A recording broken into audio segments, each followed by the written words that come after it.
Hello little champs, welcome to chemistry prep. तो ये है हमारा सेकेंड पार्ट एनसीईआरटी। सेकेंड नहीं, थर्ड है अब तो। सेकेंड पार्ट तुम पिछले लेक्चर में देख चुके हो, हमारा जीरो ऑर्डर रिएक्शन तक। तो अब हम करने वाले हैं फर्स्ट ऑर्डर रिएक्शन। तो फर्स्ट ऑर्डर रिएक्शन में क्या होता है, रेट ऑफ केमिकल रिएक्शन। आपको जीरो ऑर्डर में तुमने पढ़ा, जो रेट होता है वो इंडिपेंडेंट होता है कंसंट्रेशन के।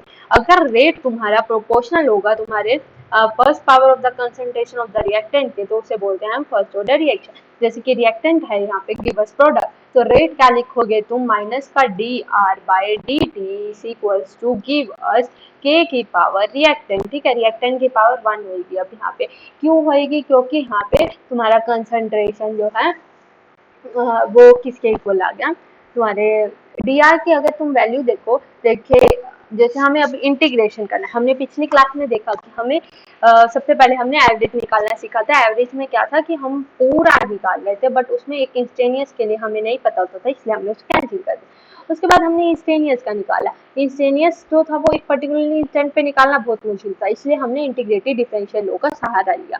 अब इंटीग्रेशन जब हम करेंगे इस इक्वेशन की, तो क्या आएगा, ln ऑफ, तुम इंटीग्रेट कर दो इस इक्वेशन को, ln। अब जो इंटीग्रेशन होती है उसमें क्या होता है कि तुम्हें सेम चीज लानी होती है। लाइक कंसंट्रेशन है, डिवाइडेड बाई कंसंट्रेशन ही होना चाहिए। अगर टाइम होगा तो नहीं होगा। वैसे ही तो कंसंट्रेशन बाय तुम्हारा concentration is equal to minus का के डी टी के इक्वल आ जाएगा। अब तुम इसका इंटीग्रेशन करोगे तो वही पहले की तरह माइनस का के टी प्लस का आई। आई जो है वो कांस्टेंट ऑफ इंटीग्रेशन है। अब टाइम जीरो पे हमने मान लिया जो तुम्हारा आर है वो आर नोट के इक्वल ही है, तो आई की वैल्यू क्या होगी, आर नोट के इक्वल होगी ln की। क्योंकि अब पहले क्या था, यहाँ पे जब तुमने पुट किया तो उस वैल्यू को पुट करो, ln r is equals to में माइनस का k इंटू में जीरो, टाइम जीरो है, प्लस तुम्हारा क्या हो गया, आई की वैल्यू पुट कर दो। आई की वैल्यू तुम्हारी आ जाएगी, यहाँ पे ये जीरो हो गया तो तुम्हारी आई की वैल्यू आ गई ln r नोट। अब जब तुम उसको उस वैल्यू में पुट करोगे तो तुम्हारा आ जाएगी equation ln r is equals to minus का के टी प्लस में ln r नोट। ठीक है, अब इसको क्या करो तुम, जो रिएक्टेंट वाली टर्म्स है उनको एक साइड ले जाओ। जब तुम इसको इधर साइड लेके जाओगे तो ln r माइनस का ln r naught is equals to में माइनस का के टी हो जाएगा। ठीक है, अब तुम्हें क्या करना है, ln a minus ln b का फॉर्मूला लगाओ। ln a minus ln b क्या होता है, ln a बाय में b। ठीक है, अब यहाँ पे फॉर्मूला लगा दो, ln r बाय में r naught is equal to minus का के टी। तो यहाँ से तुम k की वैल्यू निकाल सकते हो, 1 बाई टी ln r। देखो, अगर तुम r को ऊपर रखोगे तो यहाँ पे आएगा माइनस, क्योंकि यहाँ पे माइनस है। अगर तुम r नोट को ऊपर रखोगे तो यहाँ पे माइनस नहीं आया है। यहाँ से इस इक्वेशन को ध्यान से देखो। तो तुमने ये सबसे पहले क्या किया, रिएक्टेंट को लिखा, उसके बाद उसकी इंटीग्रेट करके तुमने फॉर्म निकाल ली। ठीक है, यहाँ पे तुम्हारी आ गई है। अगर मान लो टाइम t1 है तो उसके लिए तुम्हारी इक्वेशन बन जाएगी ln r1 is equal to minus का k t plus ln r naught. फिर दूसरी बन जाएगी ln r2 is equal to minus का k t two plus ln r naught. ठीक है, अब दोनों को माइनस कर दो। जब तुम उन दोनों को माइनस करोगे तो तुम देखोगे ln r1 minus ln r2 is equal to minus का के टी टू माइनस का के टी टी वन। ये ln r नोट से ln r नोट कट जाएगा। तो यहाँ से जब तुमने इसको सोल्व किया तो तुम्हारा क्या आ गया, ln r1 बाय में r2 इज इक्वल्स टू में के पावर t2 माइनस में t1। ठीक है, अब k की वैल्यू निकालनी है तो 1 बाय t2 माइनस में t1 is equals to ln r1 by में r2। ठीक है, यहाँ से तुम वैल्यू को कैलकुलेट कर सकते हो। यही तुम्हारी पूरी इंटीग्रेशन की फॉर्मूला है। जब तुम इसको एल्गोरिथम लोगे, एंटी मतलब कि एंटी लॉग ले लोगे यहाँ पे, तो तुम्हारा बन जाएगा r इज इक्वल्स टू में r नोट की पावर e की पावर माइनस का के टी। ठीक है, अगर हम प्लॉट करें, अब यहाँ पे भी हमें क्या करना है, प्लॉट करना है ग्राफ को, तो हम क्या करेंगे, y is equals to m x plus c. ठीक है, अब तुम्हें क्या करना है, r और k का वैल्यू का प्लॉट करना है। तो तुम्हारा जो स्ट्रेट लाइन आ जाएगा, जब हमने किया ln r वर्सेस t के बीच में, ln r वर्सेस t के बीच में जब तुम ग्राफ पुट करोगे तो माइनस का k तुम्हारी स्लोप आ जाएगी। ठीक है, तो तब तुम्हारी फर्स्ट ऑर्डर रिएक्शन जो है वो सॉल्व करने के बाद ऐसी बन जाएगी। ई को जब तुम हटाओगे तो तुम्हारा क्या हो जाता है, 2.303 लोग हो जाता है। एल एन को बेसिकली हटाने पे ये होता है तुम्हारा 2.303 लोग। तो के की वैल्यू क्या आ गई तुम्हारे, ये फॉर्मूला अच्छे से याद रखना, यही जनरली हम यूज करते हैं फर्स्ट ऑर्डर रिएक्शन के अंदर। ठीक है, के इज इक्वल टू में 2.303 आर नोट बाय में आर। ठीक है, उसके बाद जब तुम ग्राफ प्लॉट कर रहे हो, ग्राफ प्लॉटिंग में हम क्या कर रहे हैं, सबसे पहले लोग की वैल्यू ले रहे हैं r naught divided by r versus में टी। तो तुम्हारी स्लोप जो हो जाएगी वो हो जाएगी के इज इक्वल टू 2.303। तो तुम्हें क्या करना है, लोग आर नोट बाय में आर की वैल्यू निकालनी है तुम्हें। ठीक है, अब तुम्हें यहाँ से ये वैल्यू निकालनी है। देखो ये वैल्यू निकालनी है तो क्या करोगे, इसको उधर ले जाओगे तो तुम्हारा क्या बन गई इक्वेशन, के टी डिवाइडेड बाई 2.303। अब इसको इक्वल करो, y is equal to m x plus c, c क्या है तुम्हारा इंटरसेप्ट जो कि 0 हो जाएगा, एम एक्स स्लोप जो होगी वो तुम्हारी क्या होगी, के बाय में 2.303। तो इसको ना तुम्हें क्या करना है, स्लोप ग्राफ के लिए सबसे पहले स्ट्रेट लाइन इक्वेशन से उसे इक्वेट कर देना है। स्ट्रेट लाइन इक्वेशन क्या होती है, y is equal to m x plus c, m क्या होता है स्लोप होता है और सी क्या होता है तुम्हारा इंटरसेप्ट होता है। वहां से तुम स्लोप निकाल सकते हो, जिसपे के बीच ग्राफ बनाएंगे सॉरी, जिस भी बीच में हम ग्राफ बनाएंगे उसको हम प्लॉट कर देंगे। जैसे हमने यहाँ पे क्या किया, l n r versus t बनाया, तो तुम्हारी स्लोप होगी माइनस का के। ठीक है, और वहीं अगर तुम लोग आर नोट बाय में आर के बीच में ग्राफ बनाओ तो तुम्हारी स्लोप हो जाएगी के बाय में 2.303। इसके लिए तुम्हें क्या करना है, तुम्हें फर्स्ट मतलब ऑर्डर की जो हमारी रेट इक्वेशंस है वो जनरली याद होनी चाहिए। ठीक है, अब ना तुम्हें क्वेश्चंस ऐसे आ सकते हैं बोर्ड के अंदर कि तुम्हें स्लोप की वैल्यू दे दी। ठीक है, उससे तुमने यहाँ पे मान लो तुम्हें स्लोप की वैल्यू दे दी उसने, अब के की वैल्यू यहाँ से पूछ ली, तो तुम्हें अगर ये ही नहीं पता कि स्लोप की वैल्यू का फॉर्मूला क्या है के की के साथ, तो तुम ये क्वेश्चन नहीं कर पाओगे। तो इसलिए ये फॉर्मूले बहुत इंपॉर्टेंट है। या फिर कई बार ऐसा होता है कि इक्वेशन में तुम्हें स्लोप की वैल्यू दे देता है जानने के लिए कि तुम्हारी नॉलेज है या नहीं, एक नंबर के अंदर तुम्हें स्लोप की वैल्यू दे देगा और के की वैल्यू पूछ लेगा यहाँ से तुम्हें। अब तुम्हें पता भी होना चाहिए किसके बीच के ग्राफ प्लॉट करने पे कौन सी तुम्हारी स्लोप आती है, या इंटरसेप्ट पूछ लेगा। तो अब यहाँ पे रेट अगर तुम जैसे इस इक्वेशन के लिए लिखो तो क्या हो जाएगा, के की पावर आर ए, मतलब कि के की पावर रिएक्टेड। ठीक है, डिकम्पोजिशन ऑफ N2O5 या फिर N2O जो है वो फर्स्ट ऑर्डर रिएक्शन ही होती है। जैसे यहाँ पे क्वेश्चन देखो कि initial concentration of N2O5 in first order reaction उसने दे दिया तुम्हें। ठीक है, अब उसने बोला आफ्टर 60 मिनट तुम्हारा ये हो गया, रेट कांस्टेंट निकालना है, तो वो वाला फॉर्मूला लगाओ, k is equal to 2.303 T2 minus में T1। ठीक है, इज इक्वल टू में लोग तुम्हारा concentration of 1 divided by concentration of 2। Concentration of 1 तुम्हें पता है ये होगी तुम्हारी कंसंट्रेशन ऑफ 1 1.24। ठीक है, और कंसंट्रेशन ऑफ 2 तुम्हारी ये होगी 0.20। ठीक है, उसके बाद T2 माइनस T1 करो, T2 जो है वो तुम्हारा 60 है और T1 जो है वो तुम्हारा कितना है, 0 मान लो 0 है, ठीक है, क्योंकि इनिशियल बोला उसने तो 0 हो जाएगा। और 2.303 पता है, सारी वैल्यूज पुट करो और क्वेश्चन को सोल्व कर दो। और जो बच्चे ऐसे देख लेते हैं ना कि हाँ ये तो दीदी ने करा दिया, आपको करना है कि दूर बेटा जब हम खुद से करते हैं ना, तो स्पेशली ये जो बायो वाले बच्चे होते हैं इनका मतलब मैथ्स वीक होता है। इवन मैं भी बायो की हूँ तो मेरा मैथ्स काफी वीक है, तो मैं बहुत ज्यादा जो मैथमेटिकल मिस्टेक्स होते हैं वो बहुत ज्यादा करती हूँ। और पहले मैं भी ऐसे करती थी कि ये तो बोर्ड में कर लेंगे, सोल्व कर लेंगे, बट वहां जाके यही चीज ही नहीं सोल्व होती, सारी वैल्यूज पुट कर दी बट आंसर ही नहीं आता। ठीक है, तो बहुत पंगे होते हैं। अगर तुम्हें 100 आउट ऑफ 100 स्कोर करना है ना तो तुम इस चीज पे भी फोकस करना।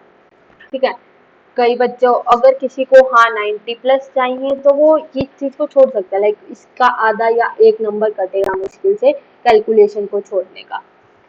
ठीक है, ये तो थी तुम्हारी कंसंट्रेशन की टर्म में। वहीं अगर तुमसे गैस फेज में पूछ ली जाए तो तुम्हारी रेट ऑफ रिएक्शन क्या है, ए बी बस बी प्लस सी। तो अगर तुम्हारा पी आई जो है वो इनिशियल प्रेशर है ए का, तो अब दूसरे का प्रेशर क्या हो जाएगा, लाइक पी ए का जो टोटल प्रेशर है वो तुम्हारा पी टी है। ठीक है, अब ए की वजह से कुछ प्रेशर होगा, कुछ बी की वजह से, कुछ सी की वजह से, यही तुम्हारा टोटल प्रेशर हो जाएगा। ठीक है, अब पी ए और पी बी और पी सी जो है वो तुम्हारा क्या है, पार्शियल प्रेशर है, ए का, बी का, सी का। एक्स एटम जो है वो क्या है तुम्हारा, डिक्रीज हो रहा है प्रेशर ऑफ ए में। अब जैसे ए है वो क्या है तुम्हारा रिएक्टेंट था, वो क्या होगा टाइम के साथ डिके हो जाएगा, तो उसका प्रेशर भी तो डिके होगा ना। तो मान लो इनिशियली तुम्हारे पास P1 था, ठीक है, उसके बाद टाइम के साथ साथ कुछ डीके हो गया, एक्स हो गया। अब जितना एक्स डीके होगा उतना ही तो ये दोनों बने हुए होंगे। जैसे कि अब मान लो तुम्हारे पास 5 चॉकलेट थी, ठीक है, 5 चॉकलेट में से तुम्हारे 3 दोस्त हैं, ठीक है, तो तुमने क्या किया, तुमने दो तो बांट दी, तुम्हारे पास 3 बच गई, ठीक है, 5 में से तुमने 3 तो दे दी किसी को, ठीक है, अब 5 में से 2 दे दी, मान लो 2 मान लो, ठीक है। अब 2 दोस्त थे तुम्हारा ए और बी, तो तुमने कितनी दी, दोनों को एक एक दी ना, तो वही हो जाएगा तुम्हारा एक्स, कि तुम इन दोनों का सम जो है यही हो जाएगा ये चीज, ठीक है। अब यहाँ पे तुम देखो तो P जो होएगा वो 0 0 था पहले, और टाइम t के साथ P 1 - x और x एटमोसफेयर हो गया।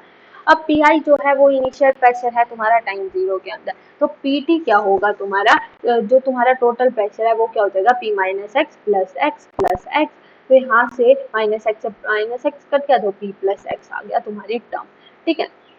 यहाँ तुम x को कैलकुलेट कर सकते हो, P-1 माइनस में P, ठीक है, यहाँ से x की वैल्यू आ जाएगी तुम्हारी। उसके बाद इसको तुम जब इक्वेशन में पुट करोगे तो तुम्हारा k का फॉर्मूला आ जाएगा, k इज इक्वल टू 2.303 लोग जो तुम्हारा टोटल प्रेशर है डिवाइडेड बाय जो प्रेशर तुम्हें दे रखा है। टोटल प्रेशर तुम ऐसे कैलकुलेट कर सकते हो, जो प्रेशर तुम्हें दे रखा है वो कैसे कैलकुलेट करोगे, P1 माइनस एक्स, जो तुम्हारा Px जो है वो कितना होगा, जैसे तुमने यहाँ पे क्या किया, P1 माइनस में x कितना होगा, अब जितनी तुमने दी है 1 माइनस में 1, ठीक है, तो 5 माइनस में 1 माइनस 1, तो तुम्हारे पास कितनी बची, 3 चॉकलेट बची, तो तुम यहाँ से ऐसे निकाल सकते हो, ठीक है।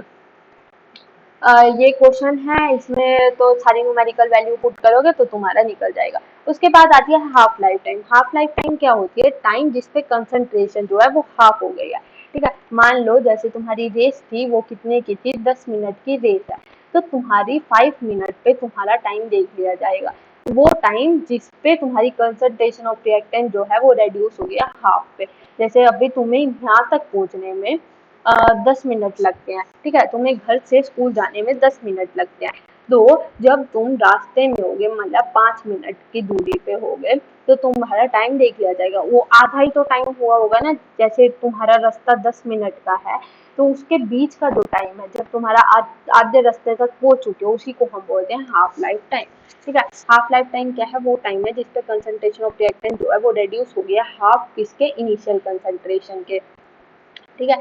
अब के जो था वो तुमने पढ़ा था आर नॉट माइनस में आर डिवाइडेड बाई टी, तो टी जो होता है, अब यहाँ पे क्या करते हैं, टी जो होता है तुम्हारा वो क्या कर देते हैं, टी हाफ, मतलब कि हाफ लाइफ टाइम को डिनोट करने का टी हाफ होता है, और जो इनिशियल कंसंट्रेशन होती है, मतलब फाइनल कंसंट्रेशन होती है, वो क्या हो जाती है, हाफ हो जाती है तुम्हारी इनिशियल कंसंट्रेशन के। जो फाइनल कंसंट्रेशन होगी वो क्या होगी, हाफ होगी इनिशियल कंसंट्रेशन के।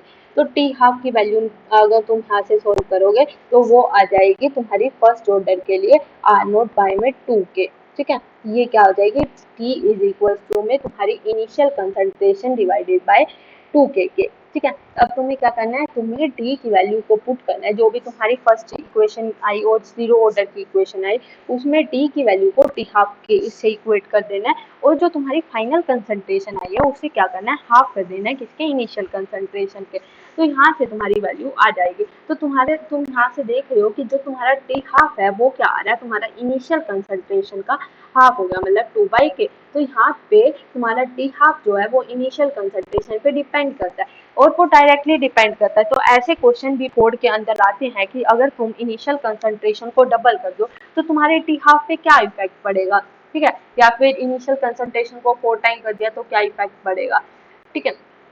और तुम्हें ग्राफ भी आ सकता है कि ग्राफ ड्रॉ करो, तो उसको कैसे करोगे, y is equal to m x plus c, ठीक है। अभी यहाँ पे तुम्हें किसके बीच में करना है, टी हाफ और इनिशियल कंसंट्रेशन के बीच में, तो तुम्हारी स्लोप क्या हो जाएगी, 1/2, ठीक है, 1/2 के, तुम्हारी स्लोप क्या होगी, 1/2 के।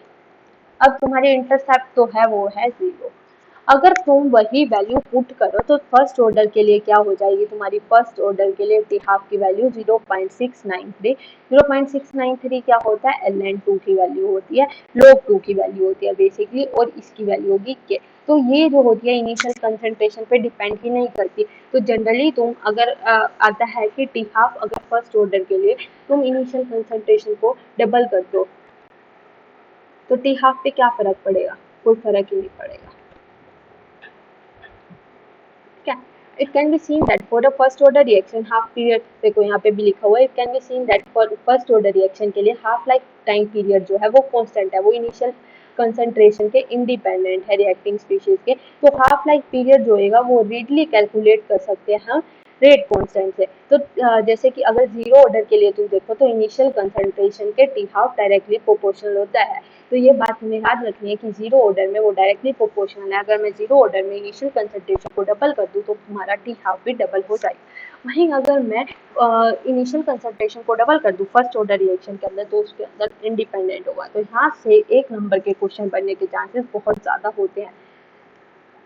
ठीक है, उसके बाद ये तुम्हारा एक क्वेश्चन दे रखा है, first order reaction is found to be h का रेट कांस्टेंट दे दिया और तुमसे हाफ लाइफ टाइम पूछ लिया, तो इसमें यहाँ पे फॉर्मूला लगा दो 0.693।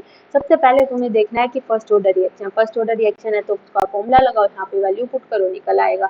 ठीक है, बस यही है। अगला क्वेश्चन है, show that in a first order reaction time required for the completion of 99.9% is 10 time of the half life time. तो इसको प्रूव करना है, तो उसके लिए क्या करोगे, तुम सबसे पहले रेट कांस्टेंट निकालोगे। रेट कांस्टेंट कैसे निकालते हैं, 2.303 टी की वैल्यू तुम्हें दे रखी है 10 times of half order reaction, मतलब कि टी की वैल्यू उसने नहीं दे रखी तुम्हें। लोग अब इनिशियल कंसंट्रेशन भी उसने नहीं दिया बट उसने फाइनल कंसंट्रेशन दे दिया। फाइनल कंसंट्रेशन दिया 99.9%, मतलब कि तुम्हारा 0.99% हो गया। इसको 100 से मल्टीप्लाई करेंगे ना, ठीक है, तो यहाँ से आ जाएगा 0.99 माइनस बाय में आर नॉट। ठीक है, तो यहाँ से तुम्हारी के की वैल्यू निकलेगी। अब टी हाफ की वैल्यू निकाल लो और दोनों को प्रूव कर दो कि टी डिवाइडेड बाय तुम्हारा टी हाफ। यहाँ से तुम टी की वैल्यू निकाल लो और टी हाफ के इक्वल कर दो, तो ये जो आना चाहिए वो तुम्हारा 10 टाइम्स आना चाहिए। और जब तुम सोल्व करोगे तो तुम देखोगे कि ये 10 टाइम्स आ भी रहा है। ठीक है, अप्रोक्सीमेट 10 टाइम्स आ जाएगा। अब आता है कि इंटीग्रेटेड लॉ में ये हमने समराइज कर दिया, जैसे कि रिएक्शन टाइप अगर आर से पी हमेशा आर से पी रहेगी। ठीक है, अगर डिफरेंशियल लेट हो, अगर हम जीरो ऑर्डर की बात करें तो जीरो ऑर्डर में क्या होता है, वो इंडिपेंडेंट होती है कंसंट्रेशन के। तो यहाँ पे देखो, यहाँ पे कंसंट्रेशन नहीं आई है। ठीक है, उसके बाद इंटीग्रेटेड रेट लॉ की बात करेंगे तो के टी इज इक्वल टू में इनिशियल कंसंट्रेशन माइनस में final concentration. Are versus T के बीच में ग्राफ बना देंगे, इसकी हाफ लाइफ टाइम तुम्हें याद होनी चाहिए और यूनिट याद होनी चाहिए। तो यूनिट के लिए तुम वो चीज याद रख सकते हो, कंसंट्रेशन 1 की पावर माइनस एन टाइम का इनवर्स। ठीक है, उसके बाद आ जाएगा pseudo first order reaction. Pseudo first order reaction क्या होती है, जो दिखती हमें फर्स्ट ऑर्डर की तरह बट वो एक्चुअल में नहीं होती। लाइक वो धोखे वाले दोस्त होते हैं ना, दोगले इंसान जो दिखते कुछ हैं होते कुछ है, वो होती है सूडो फर्स्ट ऑर्डर रिएक्शन। एक अमीबा तुम पढ़ते हो बायो के अंदर कि उसकी शेप जो होती है वो हमें कभी कुछ दिखती है, वो सूडो होता है। ठीक है, जो दिखते कुछ हैं और होते कुछ हैं उनको बोलते हैं बेसिकली सूडो। ठीक है, तो ऑर्डर ऑफ रिएक्शन जो होती है वो sometimes Altered by the condition, जैसे ये कंडीशंस के बेसिस पे हमारी रिएक्शन जो होती है वो चेंज होती जाती है। हमने देखा था स्टार्टिंग में कि वो टेम्परेचर पे डिपेंड करती है, नेचर ऑफ रिएक्टेंट पे डिपेंड करती है तुम्हारे, और कंसंट्रेशन पे भी डिपेंड करती है। तो ऑर्डर ऑफ रिएक्शन जो होती है वो अल्टर हो जाती है काफी कंडीशन से। तो अगर हम कोई कंडीशन करें जैसे कि consider chemical reaction between two species, जैसे कि हमने क्या किया, एक को हमने बहुत एक्सेस में ले लिया। ये कब होएगी, जब तुम एक को बहुत ज्यादा एक्सेस में ले लो। जैसे तुमने दो रिएक्टेंट लिया है, ठीक है, एक को बहुत ज्यादा ही एक्सेस में ले लिया और एक को कम लिया। लाइक हमने यहाँ पे क्या किया, इथाइल एसीटेट का किया। इथाइल एसीटेट क्या होता है, CH3COO, ठीक है, उसको हमने रिएक्शन कराया वाटर के साथ। वाटर क्या है तुम्हारा एक्सेस में, ठीक है, और ये किसमें टूट जाता है, तुम्हारा एसिड के अंदर और अल्कोहल के अंदर। तो तुम देखोगे जब वाटर एक्सेस में है तो हमें ये दिख रही है कि इसमें दो रिएक्टेंट है, मतलब कि ये सेकंड ऑर्डर की रिएक्शन होनी चाहिए थी। बट एक्चुअल में क्या होता है, ये होती है सूडो फर्स्ट ऑर्डर रिएक्शन, मतलब ये दिखती तो है कि ये सेकंड ऑर्डर की रिएक्शन, बट एक्चुअल में ये फर्स्ट ऑर्डर रिएक्शन होती है, क्योंकि जो दूसरे वाला होता है वो इतना ज्यादा एक्सेस में होता है कि हम उसे नेग्लेक्ट कर देते हैं। देखो यहाँ पे लिखा भी हुआ है, the concentration of water does not gate Altered much during the course of the reaction, इसीलिए हम वाटर को हटा ही देते हैं। ठीक है, तो वाटर जो होता है उसको एक कांस्टेंट मान लेते हैं हम। ठीक है, और इसी कांस्टेंट को जब तुम k से मल्टीप्लाई करते हो तो तुम्हारा k डैश, जैसे तुमने यहाँ पे k डैश माना था उसको तुमने एक और कांस्टेंट मान लिया c, क्योंकि वाटर जो है वो एक्सेस में है तो उसके एक स्पेसिफिक कांस्टेंट कंसंट्रेशन होती है। जब भी कोई चीज एक्सेस में होती है तो हम उसकी एक कांस्टेंट कंसंट्रेशन मान लेते हैं। अब वो कांस्टेंट होएगी टाइम के साथ में, तो अब हम इसका यहाँ पे एक नया कांस्टेंट ले आएंगे के जो होता है वो तुम्हारा क्या होगा, के डैश, जो कि तुम्हारा इनिशियल रेट ऑफ रिएक्शन का कांस्टेंट था, इनटू में कांस्टेंट ऑफ वाटर। ठीक है, and this reaction behave as first order reaction, ये जो होती है फर्स्ट ऑर्डर रिएक्शन की तरह बिहेव करती है। इसका एक और एग्जांपल है inversion of cane sugar, inversion of cane sugar. ठीक है, ये तुम्हारा होता है C12H22O11। तो यहाँ से ना तुम्हारे क्वेश्चन आते हैं, what is the pseudo order first reaction. यहाँ से मैंने नीट में क्वेश्चन कराया होगा, बोर्ड में जब मैंने देखे थे तो यहाँ से क्वेश्चन आया था लाइक 1 या 2 नंबर में, what is the pseudo first order reaction and define it. तो वहाँ पे तुम्हें ये चीज लिखनी है, और यहाँ से तुम्हारा एक एमसीक्यू टाइप बनना हो तो ये आ सकता है कि इनमें से कौन सी तुम्हारी सूडो फर्स्ट ऑर्डर रिएक्शन होगी। तो तुम्हें याद रखना है कि इथाइल एसीटेट और इन्वर्जन ऑफ केन शुगर जो है वो तुम्हारी क्या है, फर्स्ट ऑर्डर रिएक्शन। ये फिलअप में भी आ रखा था, inversion of cane sugar is a, फिर डैश छोड़ रखा, तो तुम्हारी क्या होगी, सूडो फर्स्ट ऑर्डर रिएक्शन होगी। ठीक है, इसमें इसकी जो वैल्यू होगी, मतलब अगर तुम्हें रेट क्वेश्चन निकालना आ जाए जीरो फर्स्ट ऑर्डर रिएक्शन का, जैसे कि इसमें दे रखा है तुम्हें, ठीक है, ये निकालना है तो वो क्या कैसे निकालोगे तुम, वही फर्स्ट ऑर्डर का फॉर्मूला लगाओ और सॉल्व कर लो। ठीक है, उसके बाद आता है temperature dependence on the rate of reaction. अब बहुत सारी रिएक्शंस होती हैं जो कि टेम्परेचर से अफेक्ट हो जाती हैं, जैसे कि डिकम्पोजिशन हो गया N2O5 का, तो time taken for half of the reaction, most of the chemical reaction जो होती हैं वो एक्सेलरेट हो जाती है बाय इंक्रीजिंग टेम्परेचर। जैसे कि तुमने टेम्परेचर को चेंज किया वैसे ही वो केमिकल रिएक्शन जो होगी वो अल्टर्ड हो जाएगी। जैसे कि हम डिकम्पोजिशन ऑफ N2O5 की बात कर लेते हैं, तो time taken for half of the original amount of material to decompose is 12 minute. हमने मान लिया जो N2O5 है उसको डिकम्पोज करने के लिए हमें क्या लगते हैं, 12 मिनट लगते हैं, किस पे, 50 डिग्री सेल्सियस पे, और 5 घंटे लगते हैं। ठीक है, 5 घंटे कब लगेंगे, जब तुम्हारा 25 डिग्री सेल्सियस होगा, और 10 डेज लगेंगे 0 डिग्री सेल्सियस पे। मतलब कि जैसे इसको ना इजी समझते हैं, ये तो बहुत कॉम्प्लेक्स दे दिया एनसीईआरटी ने। घर पे चाय बनाई है, चाय बनाते हो जब तुम तो सिम गैस रखते हो, तो सिम गैस में जो चाय होती है वो बहुत टाइम लगती है पकने में, जैसे वो बहुत टाइम लेगी। ठीक है, अब तुमने क्या किया, उसका टेम्परेचर इंक्रीज कर दिया, लाइक सिम गैस से तुमने फुल गैस कर दिया, तो क्या होगा, जल्दी जल्दी चाय बन जाती है। जैसे मम्मी ने बोला जल्दी जल्दी चाय बना दे, मेहमान आया 2 कप बनानी है, तो तुम क्या करते हो, सब डाल के फटाफट सब फुल गैस में उबाला दिला देते हो। जैसे टेम्परेचर इंक्रीज होगा तो रेट ऑफ रिएक्शन क्या हो जाती है, फास्ट हो जाती है। ये चीज तुम घर पे भी ऑब्जर्व कर चुके हो। ठीक है, ये तो तुम्हें डाटा दे रखा है तो इसको याद करने की कोई ज़रूरत नहीं है। और फिर आता है ये चीज़, ये होती है सबसे इम्पोर्टेंट बात, कि एक साइंटिस्ट है उन्होंने बोला कि अगर एक कोई केमिकल रिएक्शन है उसमें 10 डिग्री टेम्परेचर का राइज हो रहा है तो रेट कांस्टेंट जो होगा वो नियरली डबल हो जाएगा। तो temperature dependence of rate of reaction can be accurately explain by, तो सबसे पहले अर्लीनियस इक्वेशन सबसे पहले आए थे J.N. Font factor. ठीक है, it was first proposed by Dutch chemist, ये जो थे J.H. फोन्ट ने तो सबसे पहले डिस्कवर किया था, कौन थे, J.H. वांटहोप। ठीक है, उसके बाद अर्हीनियस ने केमिकल इक्वेशन दी थी कि टेम्परेचर कैसे डिपेंड करता है तुम्हारा रेट ऑफ रिएक्शन के बेसिस पे।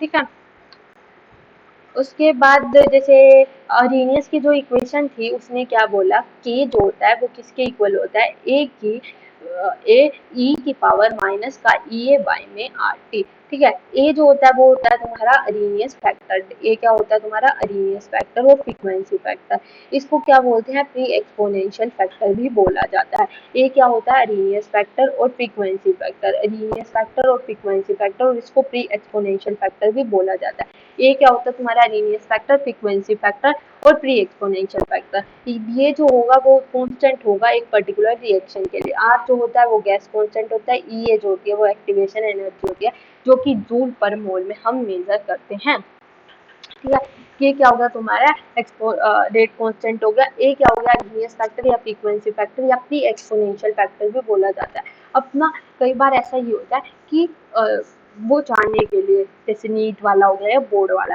कि तुमने अच्छे से एनसीईआरटी को पढ़ा भी है या नहीं, तो वो एक है ना, तुम्हें एक ही वैल्यू प्री एक्सपोनेंशियल फैक्टर लिख देगा कि ये तुम्हारी प्री एक्सपोनेंशियल की फैक्टर है, या फिर अर्हीनियस फैक्टर से तो तुम समझ ही जाओगे, फ्रीक्वेंसी फैक्टर दे देगा। तो वहाँ पे बच्चे को समझ नहीं आता फ्रीक्वेंसी फैक्टर का मतलब क्या है, तो इसलिए जो भी अलग अलग नाम होते हैं ना, वो सब भी तुम्हें पता होने चाहिए, ठीक है। It can be understand clearly from the following equation, जैसे कि हमने एक इक्वेशन ली H2 plus I2 give us 2H है, तो अर्हीनियस के according this reaction can take place only when a molecule of hydrogen and molecule of iron. अब जैसे इसने बोला कि जैसे मैंने यहाँ पे हाइड्रोजन लिया, जैसे 2 हाइड्रोजन लिया, ठीक है, और एक आयोडीन ले लिया, इन दोनों को आपस में जब मैं कोलाइड कराऊंगी, हाइड्रोजन हाइड्रोजन और आयोडीन आयोडीन को आपस में कोलाइड कराऊंगे, तो मेरे पास एक इंटरमीडिएट बन जाएगा, लाइक ऐसे H का बॉन्ड जो बने हुए थे वो टूटेंगे, I का बॉन्ड फॉर्म होएंगे, ऐसे एक इंटरमीडिएट सी स्टेट बन जाएगी, यहाँ पे भी देख सकते हो तो, ठीक है। अब ये क्या होगा, ये यहाँ से टूट जाएंगे, यहाँ से, ठीक है, ये बॉन्ड जो है ये फॉर्म हो जाएंगे, तुम्हारा क्या था, HH आपस में टूट के तुम्हारा HI के साथ जुड़ गया। तो अर्हीनियस इक्वेशन के according this reaction can take place only when a molecule of hydrogen and molecule of iron collide. ये तभी होएगी अर्हीनियस के अकॉर्डिंग जब एक मॉलिक्यूल ऑफ हाइड्रोजन और एक मॉलिक्यूल ऑफ आयोडीन आपस में कोलाइड होते हैं और एक अनस्टेबल इंटरमीडिएट बना देते हैं। It exist for very short time. अब जो इंटरमीडिएट होता है ना, वो बहुत छोटे से टाइम के लिए जीता है and breaks up to form 2 molecule of hydrogen molecule, और ये किसमें टूट जाता है, 2 मॉलिक्यूल ऑफ हाइड्रोजन मॉलिक्यूल में। अब जो एनर्जी रिक्वायर होगी टू फॉर्म दिस इंटरमीडिएट को ही हम बोलते हैं एक्टिवेटेड कॉम्प्लेक्स, और उसी एनर्जी को बोला जाता है एक्टिवेशन एनर्जी। तो एक्टिवेशन एनर्जी क्या होती है कि तुम्हारी जो एनर्जी रिक्वायर होगी इंटरमीडिएट को फॉर्म करने के लिए, ठीक है। अब जैसे तुम देखो कि जैसे अर्हीनियस ने बोला कि जब 2 molecule of hydrogen 2 molecule of iodine के साथ कोलाइड होंगे तो तुम्हारा बनेगा HI, ठीक है। अब उससे पहले तुम्हें एक इंटरमीडिएट स्टेज बनानी पड़ेगी। इंटरमीडिएट स्टेज तभी होएगी, ठीक है, जो इंटरमीडिएट स्टेज होएगी वो बहुत थोड़े टाइम के लिए ही जिएगी और फटाफट से वो टूट जाएगी हाइड्रोजन आयोडाइड के अंदर। अब जो एनर्जी रिक्वायर होएगी टू ब्रेक दिस इंटरमीडिएट, उसको ही हम बोलते हैं एक्टिवेशन एनर्जी। तो यहाँ से भी क्वेश्चन बनता है what is a activation energy, इसको भी तुम्हें याद रखना है।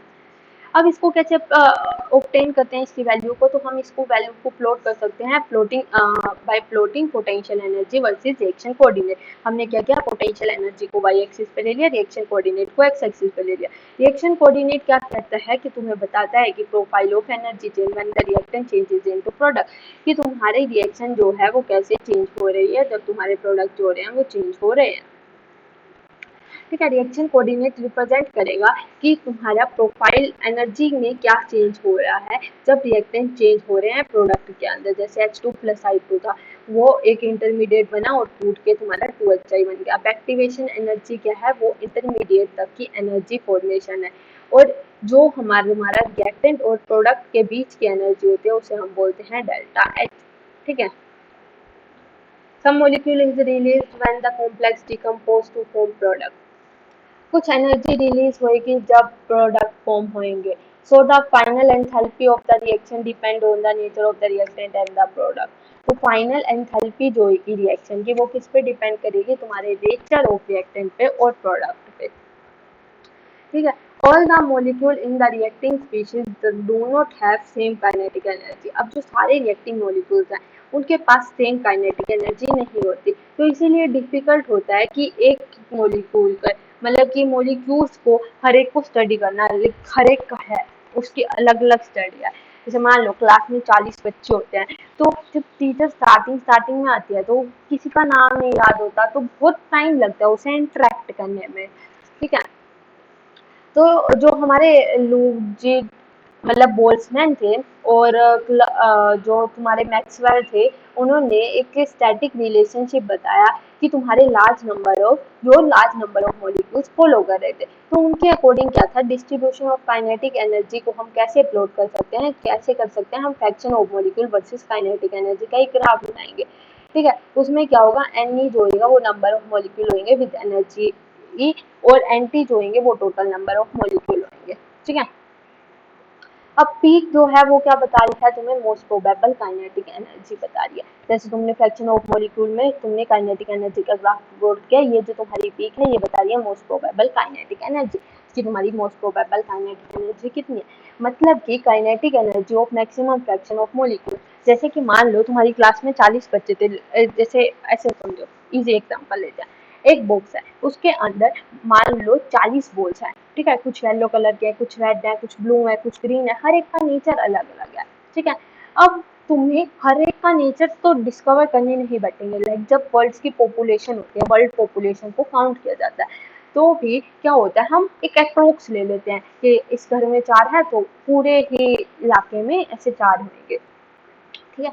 तो हम हर एक के मॉलिक्यूल जो भी रिएक्टेंट में पार्टिसिपेट करें उनकी हर एक की एनर्जी अलग अलग होगी, तो हम हर एक की एनर्जी को कैलकुलेट करना इम्पॉसिबल है। उसी के लिए हम क्या करते हैं, मान लेते हैं मोस्ट प्रोबेबल काइनेटिक एनर्जी, मतलब कि मैक्सिमम फ्रैक्शन ऑफ मॉलिक्यूल्स जो है वो उसी एनर्जी को फॉलो करेंगे, और वही जो होगी वो तुम्हारे किससे पता चलेगी, पीक से पता चलेगी। There are decreasing number of molecules with energy higher or lower than this value. When the temperature is raised, the maximum of the curve move to higher energy value. तो तुम्हारा जैसे तुम्हारा टेम्परेचर को raise करेंगे तो maximum of the curve move to higher energy value, तो maximum curve जो होगा वो हायर एनर्जी वैल्यू की तरफ मूव हो जाएगा, ठीक है।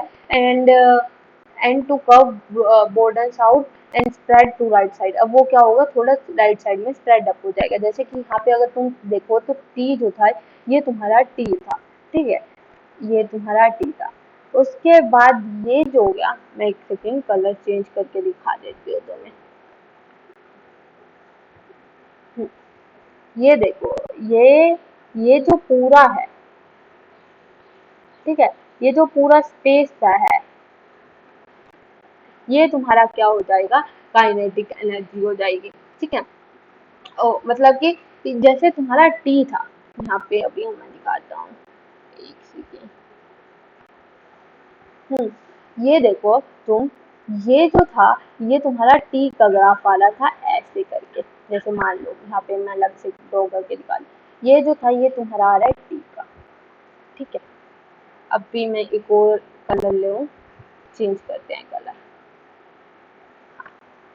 अब ये हो गया तुम्हारा t+10 का, ये थोड़ा सा तुम्हारा राइट साइड पे शिफ्ट हो जाएगा, ठीक है। अब दोनों के बीच में जब तुम डिफरेंस देखोगे तो तुम क्या देखोगे, ये जो t है यहाँ पे कम मॉलिक्यूल्स है, ये हायर एनर्जी की तरफ मूव हो जाएंगे। तो यही लिखा हुआ है जब टेम्परेचर को रेस करोगे तो maximum of the curve move to higher energy value, तो ये मैक्सिमम हायर एनर्जी वैल्यू की तरफ मूव हो गया, और जो तुम्हारा कर्व है वो क्या हो गया, ब्रॉडन अप हो गया, मतलब कि वो ब्रॉड हो गया, ठीक है। And there is a greater number of molecules proportion with higher energy, मतलब कि ये क्या बता रहा है, जैसे तुम टेम्परेचर रेस करोगे तो बहुत सारे मॉलिक्यूल हैं वो हायर एनर्जी की तरफ मूव हो जाएंगे। अब जो एरिया अंडर द कर्व है वो हमेशा कांस्टेंट रहेगा, तो मतलब प्रोबेबिलिटी जो है वो मोस्टली कांस्टेंट रहेगी तुम्हारी, ठीक है।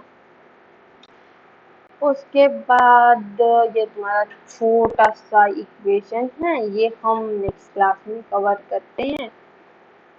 चलो थोड़ा सा ही है, इसको कवर कर लेते हैं, फिर इफेक्ट ऑफ कैटेलिस्ट और आगे का हम अगली क्लास में देख लेंगे, ठीक है। मेरा गला दुख रहा है लिटरली बहुत ज़्यादा, ठीक है। तो अब जो एरिया अंडर द कर्व है वो हमेशा कांस्टेंट रहेगा, तो टोटल प्रोबेबिलिटी जो हो जाएगी वो तुम्हारी क्या हो जाएगी, मस्ट बी 1 होगी। जैसे तुम टेम्परेचर को इंक्रीज करोगे, increasing the temperature of the substance increase the fraction of A molecule, जैसे तुमने टेम्परेचर इंक्रीज किया तो कितने फ्रैक्शन ऑफ मॉलिक्यूल्स भी हो गए, इंक्रीज हो गए, ठीक है। फ्रैक्शन ऑफ मॉलिक्यूल्स इंक्रीज हो जाएंगे जो कि कोलाइड करेंगे ग्रेटर देन ईए के साथ। जैसे कि एक्टिवेशन एनर्जी क्या थी तुम्हारी, देखो पहले क्या थी, इतनी थी मान लो, ठीक है। अभी पहले तुम्हें जैसे 10 मंजिल से कूदना था, अब तुमने क्या किया, टेम्परेचर को रेस कर दिया, तो टेम्परेचर रेस करने की वजह से क्या होगा कि वो उसके अंदर थोड़ी ज़्यादा एनर्जी आ जाएगी। जैसे तुम क्या करो, जैसे अभी मैं तुम्हें एक एग्जांपल देती हूँ। अभी तुम क्या करो, प्लेट को ढक के नीचे एक बर्तन रख दो पानी से भरा हुआ गैस के ऊपर, तेज गैस कर दो। तेज गैस करोगे तो वो जो पानी के मॉलिक्यूल्स हैं वो फटाफट ऊपर जाएंगे, मतलब भागने की कोशिश करेंगे, क्योंकि नीचे आग लगी है तो वो एकदम से भागने की कोशिश करें। जैसे वो भागेंगे तो उनकी एनर्जी थोड़ी सी ना फास्ट अप हो जाएगी, और फास्ट अप हो जाएगी तो वो एनर्जी थोड़ी सी राइट की तरफ मूव कर जाएगी और उसका एक्टिवेशन एनर्जी कम हो जाएगा, जैसे तुमने उस ग्राफ के अंदर देख लिया। ठीक है, अब एक्टिवेशन एनर्जी कम हो गया, लाइक अब मान लो तुम्हें पहले 10 मंजिल से कूदना था, 8 मंजिल से कूदना है, तो ये तुम्हारे लिए इजी हो जाएगा। ठीक है, it is clear from the diagram that the curve t plus 10 shows the area fraction of the heading। हाँ देखो यहाँ पे ये क्लियर है कि t प्लस 10 जैसे हमने टेम्परेचर को 10 डिग्री डिक्रीज किया तो तुम्हारा जो एरिया था वो तुम्हारा इधर साइड पे मूव हो गया, तो मतलब कि जो हमारी एक्टिवेशन एनर्जी है वो डिक्रीज हो गया, मतलब कि जो एक्टिवेशन एनर्जी थी, जो मॉलिक्यूल्स पहले कम मॉलिक्यूल्स थे, लाइक पहले 10 मॉलिक्यूल्स, जैसे हर एक की अपनी कैपेबिलिटी होती है, तो रेस जो होती है वो 400 मीटर की भी होती है, 200 मीटर की भी होती है, तो 400 मीटर में कम जने पार्टिसिपेट करते हैं, 200 या 100 मीटर में ज़्यादा जने पार्टिसिपेट करते हैं, तो वही होता है। ठीक है, वैसे ही जब तुम्हारे एनर्जी जैसे टी जो था वो पहले कम था तो तुम्हारी एनर्जी ज़्यादा लग रही थी, टी प्लस 10 किया तो वो थोड़ा सा राइट साइड पे शिफ्ट हो गया, तो मॉलिक्यूल्स के पास एक्टिवेशन एनर्जी जो है पहले के कंपैरिजन में ज़्यादा, मतलब ज़्यादा मॉलिक्यूल है तो मतलब रेट ऑफ रिएक्शन क्या है, ज़्यादा हो गया है। ठीक है, अब हम कल जानेंगे कि ये कितना ज़्यादा होता है, अर्नियस इक्वेशन के अकॉर्डिंग इसका हम ग्राफ प्लॉट करेंगे और हम जानेंगे। ठीक है, और उसके बाद इफेक्ट ऑफ कैटेलिस्ट जान लेंगे। तो आज के लिए इतना ही पढ़ते हैं, मिलते हैं कल नई वीडियो में नए जोश के साथ। Bye bye guys.